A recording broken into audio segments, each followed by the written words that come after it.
মুখ্যমন্ত্রী শুভেন্দু অধিকারী বিধানসভায় দাঁড়িয়ে ধর্মতলা কাণ্ডের প্রসঙ্গ তোলেন এবং বলেন যে ধর্মতলা কাণ্ডে যে মামলাগুলি দায়ের হয়েছে তা গুন্ডা দমন আইন প্রয়োগ করে করা হয়েছে।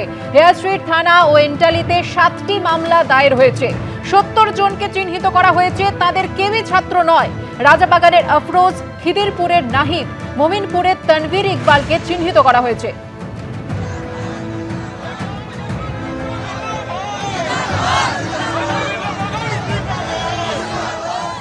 চারজন কুখ্যাত লোকের নাম আমি এখানে বলছি, যাদেরকে আমরা ছাড়বো না। আরো বাকিগুলোর নাম তো আমি এখানে বলে সময় নষ্ট করব না। Afroz of Rajabagan, Nahid of Khidirpur, Tanvir and Nizam of Iqbalpur, Rahul Jamal of Watganj. এই 5টা গুন্ডার নাম আমি এখানে ঘোষণা করলাম। গুন্ডা দমন আইনে এমন ব্যবস্থা নেব যাতে একদিন নয়, এই গুন্ডাদের 3 পুরুষ মনে রাখে। এই জন্যই গুন্ডা দমন আইন এনেছিলাম, এই জন্যই গুন্ডা দমন আইন রাজ্যপাল মহোদয় পাস করেছে। এর প্রয়োজনীয়তাটা কতটা ছিল বাংলার মানুষ দেখেছে।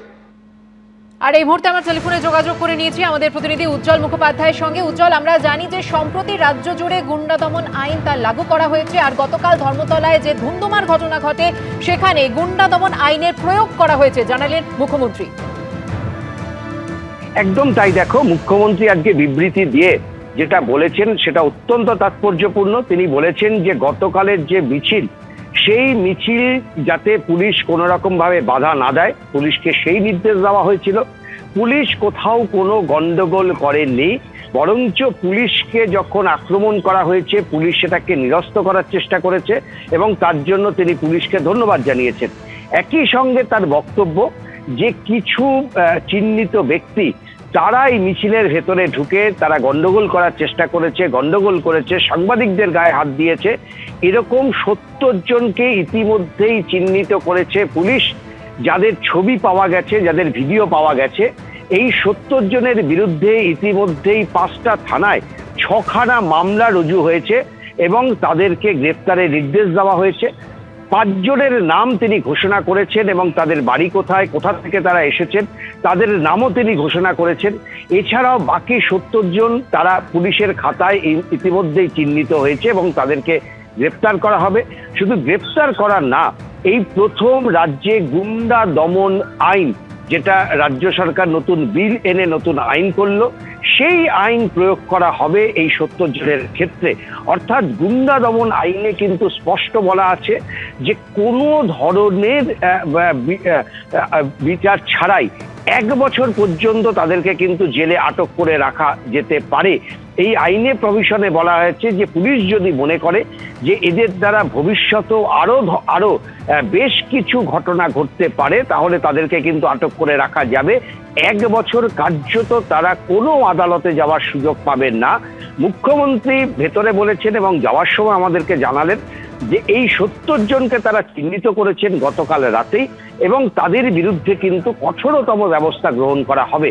অর্থাৎ মুখ্যমন্ত্রী গতকালের যে মিছিল, একেবারে শিয়ালদা থেকে শুরু হয়ে ধর্মতলা পর্যন্ত এবং দরিনা ক্রসিংয়ের সামনে যে গন্ডগোল, তার সমস্ত ভিডিও ফুটেজ তিনি আধিকারিকদের নির্দেশ দিয়েছিলেন দেখার জন্য এবং কারা কারা এই গন্ডগোলের সঙ্গে যুক্ত ছিল তাদেরকে চিহ্নিত করার জন্য সেই ভিডিও ফুটেজগুলোকে আলাদা করা হয়েছে এবং যাদেরকে পাওয়া গেছে এরকম 70টার নাম, তাদেরকে চিহ্নিত করে তাদের বিরুদ্ধে কঠোরতম ব্যবস্থা নেওয়া হবে। মুখ্যমন্ত্রী কিন্তু জানিয়ে দিলেন 6টি মামলা ইতিমধ্যেই রুজু হয়েছে এবং এই প্রথম রাজ্যে গুন্ডা দমন যে বিল, সেই ধারা এখানে প্রয়োগ করা হচ্ছে। অর্থাৎ 1 বছর পর্যন্ত যাদের গ্রেপ্তার করা হবে, যে 70 জনকে চিহ্নিত করা হয়েছে তাদের বিরুদ্ধে মামলা হয়েছে, তাদেরকে গ্রেপ্তার করা হলে 1 বছর পর্যন্ত কিন্তু তারা বেরোতে পারবেন না। হ্যাঁ। মুখ্যমন্ত্রীর বিবৃতি শেষ হওয়ার পর আমরা দেখলাম সিপিআইএম এর বিধায়ক তিনি কিছু বলতে চাইছিলেন, কিন্তু মুখ্যমন্ত্রী বলেন যে এসএফআই এই মিছিলটা আপনারা বলবেন যে এসএফআই মিছিলে ছিল না বা এসএফআই এর দায়িত্ব না। হ্যাঁ, উজ্জ্বল। মুখ্যমন্ত্রীর বক্তব্য হচ্ছে ককরোচ পার্টির সদস্যরা তাদেরকে জানিয়েছেন যে তাদের কেউ এই গন্ডগোলের সঙ্গে যুক্ত ছিল না। ধন্যবাদ উজ্জ্বল।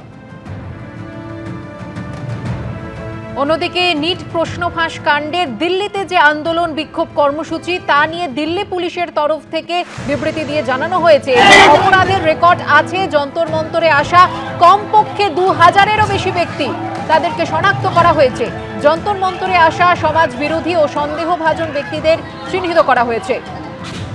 ফেশিয়াল রেকগনিশন সিস্টেম বা এফআরএস ক্যামেরার মাধ্যমে চলছে চিহ্নিতকরণের কাজ। বিক্ষোভ কাণ্ডে এখনো পর্যন্ত মোট 15টি এফআইআর দায়ের করা হয়েছে জানিয়েছে দিল্লি পুলিশ। নিটের প্রশ্ন ফাঁসের প্রতিবাদে ও ধর্মেন্দ্র প্রধানের ইস্তফার দাবিতে দিল্লির যন্তর মন্তরে চলছে লাগাতার আন্দোলন। পুলিশ সূত্রে দাবি সারা দেশ থেকে কমপক্ষে 10,000 মানুষ এসে জড়ো হয়েছেন সেখানে।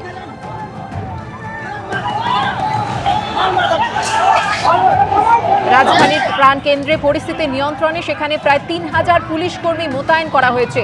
দিল্লি পুলিশ সূত্রে দাবি করা হয়েছে এখনো পর্যন্ত সিজেপির আন্দোলনে আহত হয়েছেন অন্তত 130 জন পুলিশ কর্মী।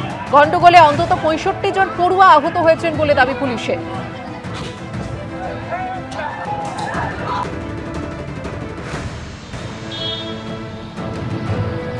যন্তর মন্তরে আসা সমাজ বিরোধী এবং সন্দেহভাজন ব্যক্তিদের চিহ্নিত ইতিমধ্যেই করা হচ্ছে, এমনটাই দিল্লি পুলিশের তরফ থেকে জানানো হয়েছে। তারা জানিয়ে দিয়েছে যে অপরাধের রেকর্ড আছে, যন্তর মন্তরে আসা কমপক্ষে 2000-এরও বেশি ব্যক্তিকে শনাক্ত করেছে তারা। ফেশিয়াল রেকগনিশন সিস্টেম বা এফআরএস ক্যামেরার মাধ্যমে এই কাজ চলছে।